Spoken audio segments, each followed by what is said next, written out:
Hello and welcome to this week's episode, 5 Reasons You Were Bullied. And I'm really hoping that when you listen to what I have to say today, that you're going to go, that the penny will drop, that you'll have that small realization or big realization, I don't know, where you think, oh wow, okay, I get this. And you can be on your first step to no longer letting it feel as heavy and impactful as it maybe has been in the past.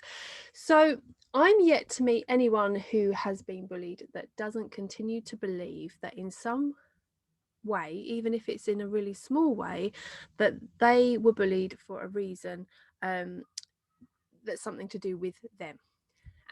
They usually believe that they were either too much or too little of something, or that they were different in some way, and that was the reason they were bullied. So maybe they were too tall, too short, not clever enough, not popular enough, too clever, not pretty enough. The list goes on, doesn't it? Maybe they believe it was the colour of their hair, the way they dressed. There's just so many things. When you hear of people's experiences, when they recount their experience of being bullied as a child, it's usually starts with, I was bullied because, and it will be something of not being enough of or being too much of something. And so these kids grow into adults believing they need to be more or less of these things, and that they need to change themselves in some way, to be more accepted, to not be rejected, to not attract any more bullies. And I'm sure you can very easily identify how you did this yourself. I'm also sure that deep down, you know as well as I do that changing those things about you doesn't make you less likely to be bullied. But don't lose all hope. We're gonna talk about that a bit more. So your physical appearance, how popular you are or how well you fit in, may be the reason you were given by the person who bullied you, but that's not true. How many people around you with those very same attributes haven't been bullied for them?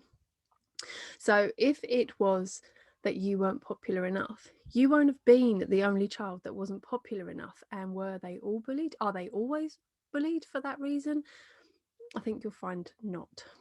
So I'm going to share something with you today that most likely isn't news to you, but this time I want you to really hear what I'm saying. I want you to feel it. I want you to remind yourself of it daily until your automatic response to why were you bullied doesn't begin with because I. But before I continue, I want to tell you about my daughter. So if you've heard our story before, you'll know that she was bullied when she was 9 years old. And what I don't always include in the story when I'm telling it, because otherwise it will make the story far too long, is the reasons that she was given, the reasons the girl who bullied her gave her for doing it.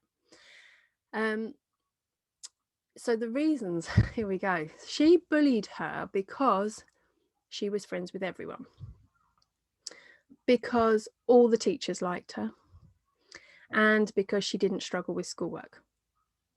Oh, and because she was beautiful. If I had encouraged my daughter to change and adapt herself, what could she have done? It's pretty clear that if she had chosen to make changes about herself to avoid being bullied, they would have only had a negative impact on her. So when parents say to me, my child isn't very sociable and that's why he or she is being bullied, or I wasn't at all fashionable as a child and that's why I was bullied, I share with them the reasons my daughter was supposedly bullied, or the supposed reasons my daughter was bullied, I should say. And then I ask them, what should or could she have changed about herself to be less of a target? And it's interesting because what could she have changed? I mean, should she have been less sociable? Should she have made sure that the teachers didn't like her? Should she have not found her schoolwork simple? Should she have changed her appearance so that she wasn't beautiful in the eyes of that girl. There isn't anything she could have changed. And the truth is that being bullied isn't about the person who is being bullied. It isn't about you. It isn't about your child. It's all about the one who bullies. You can change who you are. You can change what you wear, how you look, who you're friends with. But the only thing you can do that will have an effect is to believe in you. And that's incredibly hard when you have someone relentlessly telling you how you're not enough, whether that's with words or actions. So, here are the 5 reasons you were bullied. Number 1, the bully was being bullied themselves. This is incredibly common, that the people who have been bullied then internalize that pain and project it out and end up repeating how they're being treated or how they have been treated. Number 2, the bully had low self-esteem. Number 3, the bully lacked control in any other area of their life and so used controlling you as a source of feeling better. Number 4, the bully had watched the adults around them gain control or gain what appeared to be respect by dominating and gaining control of others. And number 5, the bully was desperately unhappy. After years of believing you were bullied for something about you, it can be hard for this to sink in, and it's quite common for you to reject that and say, but maybe you need to hear this again in a couple of weeks. In working with adults and children, I've seen how healing it can be when you begin to really understand that there wasn't then, and there isn't now, anything wrong with you. There's nothing about you which encouraged the bullying. No one ever deserves to be bullied, not even a bully. So today I'll leave you with that, and I'd certainly recommend repeating back to yourself daily, I didn't deserve to be bullied.